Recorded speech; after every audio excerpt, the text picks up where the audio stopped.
បាននេះជាមេរៀនខ្លីមួយដែលនិយាយអំពីអាហារនិងរបៀបរស់នៅសម្រាប់អ្នកជំងឺថ្លើមប្រភេទ B នៅចំណុចទី1ធំយើងនិយាយអំពីនិយមន័យនៃជំងឺថ្លើមប្រភេទ B ជំងឺថ្លើមប្រភេទ B ឬក៏ជាជំងឺរលាកថ្លើមប្រភេទ B គឺជាជំងឺដែលបង្កឡើងដោយវីរុសមិនមែនបាក់តេរីទេជាវីរុសប្រភេទ B ដែលវាយប្រហារថ្លើមបណ្ដាលឲ្យរលាកវាយប្រហារកោសិកាថ្លើមបណ្ដាលឲ្យរលាកនិងអាចនាំទៅរកក្រិនថ្លើមឬក៏មហារីកថ្លើមបានចំពោះចំណុចទី2ធំគឺនិយាយអំពីគោលបំណងនៃការគ្រប់គ្រងរបបអាហារសម្រាប់អ្នកជំងឺថ្លើមខាងលើចំពោះគោលបំណងទី1គឺចង់កាត់បន្ថយកម្រិតនៃការរលាកថ្លើមបន្ថែមទៀតចំណុចទី2គោលបំណងចំណុចទី2គឺការពារថ្លើមមិនឲ្យខូចខាតបន្ថែមគោលបំណងទី3ចង់ឲ្យកោសិកាថ្លើមមាននៅរក្សានៅមុខងារល្អ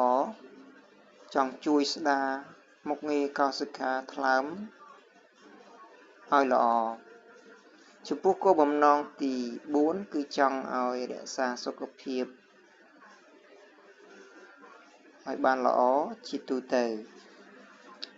ចំពោះចំណុចទី3ធំគឺនិយាយអំពីអាហារសម្រាប់អ្នកជំងឺថ្លើមហ្នឹងដែលអាហារអ្វីខ្លះដែលត្រូវបរិភោគចំពោះអាហារដែលគួរបរិភោគដែលគួរហូបសម្រាប់អ្នកជំងឺទី1និយាយអំពីបន្លែនិងផ្លែឈើហើយបន្លែដែលល្អសម្រាប់អ្នកជំងឺថ្លើមមានស្ពៃមានការ៉ុតមានត្រសក់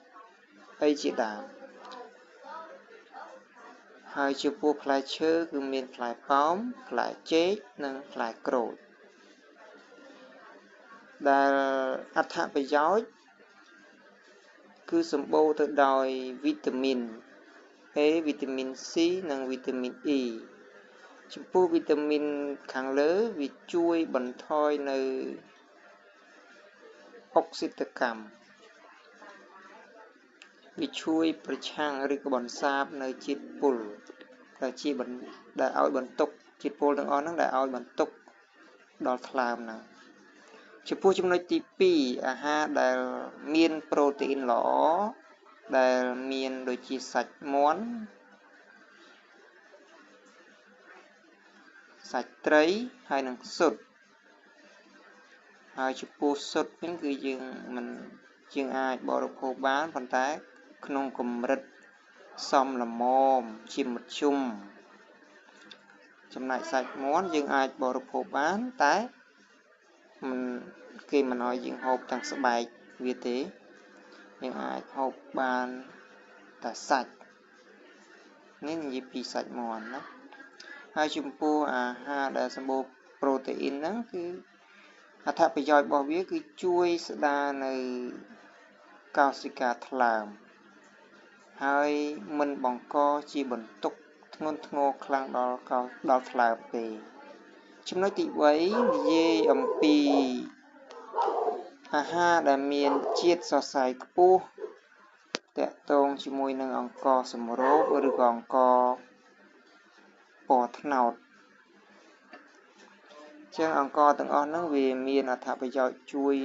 រំលាយអាហារហើយបន្ថយនៅជាតិខ្លាញ់នៅក្នុងសរសៃឈាមទី4និយាយអំពីការញ៉ាំទឹកហ្នឹងមួយថ្ងៃឲ្យបាន3លីត្រក្នុងមួយថ្ងៃអត្ថប្រយោជន៍គឺវាជួយលាងសម្អាតជាតិពុលនៅក្នុងរាងកាយហើយជួយឲ្យ ថ្លើមមានដំណើរការល្អចំណុចទី4ធំនិយាយអំពីអាហារដែលត្រូវជៀសវាងសម្រាប់អ្នកជំងឺថ្លើមតកតងជាមួយនឹងស្រាឬក៏ទឹកត្នោតជូរស្រាសស្រាថ្នាំហាមដាច់ខាតពីព្រោះថាវាអាចបំផ្លាញកោសិកាថ្លើមយ៉ាងលឿនហើយធ្ងន់ធ្ងរទៅចំណុចទី2គឺត្រូវជៀសវាងដែរចំពោះអាហារណាដែលសម្បូរដោយជាតិខ្លាញ់ឬក៏អាហារណាដែលយកទៅចម្អិនដោយប្រើខ្លាញ់ដូចជាបំពងឆាអីចឹងឬក៏អាហារ fast food ពីព្រោះអាហារទាំងអស់ហ្នឹងវាធ្វើឲ្យថ្លើមធ្វើការខ្លាំងហើយក៏ជាបន្ទុកដល់ថ្លើមដែរចំណុចទី3និយាយអំពីអាហារផ្អែមខ្លាំងដូចជានំឬក៏ភេសជ្ជៈផ្អែមពីព្រោះជាតិផ្អែមទាំងអស់ហ្នឹងអាចបង្កឲ្យមានជាតិខ្លាញ់ដែលកកកុញនៅក្នុងថ្លើមនៅក្នុងកោសិកាថ្លើមដែលធ្វើឲ្យថ្លើមខ្សោយចំណុចទី4តកតងជាមួយនឹងអាហារកំប៉ុងនិងអាហារដែលមានជាតិគីមីរក្សាទុកដែលអាហារទាំងអស់ហ្នឹងវាជាបន្ទុកដល់ថ្លើមដែលប៉ះពាល់ដែលធ្វើឲ្យប៉ះពាល់ដល់កោសិកាថ្លើមចំណុចទី5គឺថ្នាំប្រើដោយខ្លួនឯងដែលគ្មានវេជ្ជបញ្ជាហើយថ្លើមក៏ជាសរីរាង្គមួយដែលមានតួនាទីក្នុងការសម្អាតជាតិពុលបើសិនជាយើងប្រើថ្នាំផ្ដេសផ្ដាសដោយខ្លួនឯងវាអាចប៉ះពាល់ដល់ថ្លើមពុលថ្លើមអញ្ចឹងរាល់ការប្រើប្រាស់ថ្នាំឬឱសថត្រូវប្រើទៅតាមវេជ្ជបញ្ជាដោយមានគ្រូពេទ្យ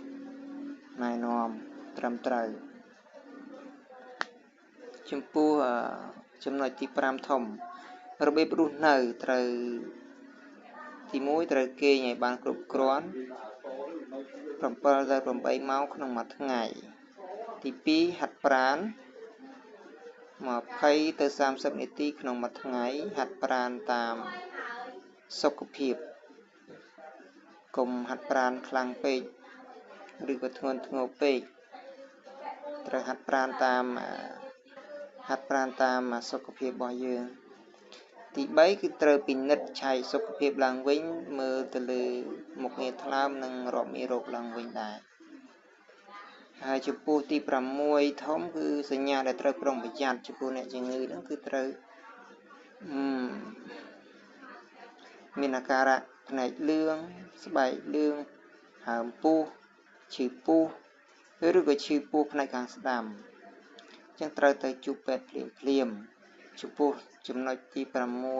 6សង្ខេបជារួមត្រូវហូបអាហារណាដែលមានប្រយោជន៍ដែលមានសារធាតុចិញ្ចឹមល្អសម្រាប់ថ្លើមអាហារសុខភាពសម្រាប់ថ្លើមហើយជៀសវាងស្រាបរិយនិងអាហារដែលមានជាតិខ្លាញ់ហើយរស់នៅឲ្យមានវិន័យនិងតាមដានសុខភាពតាមដានជំងឺជាប់ជាប្រចាំជាមួយគ្រូពេទ្យ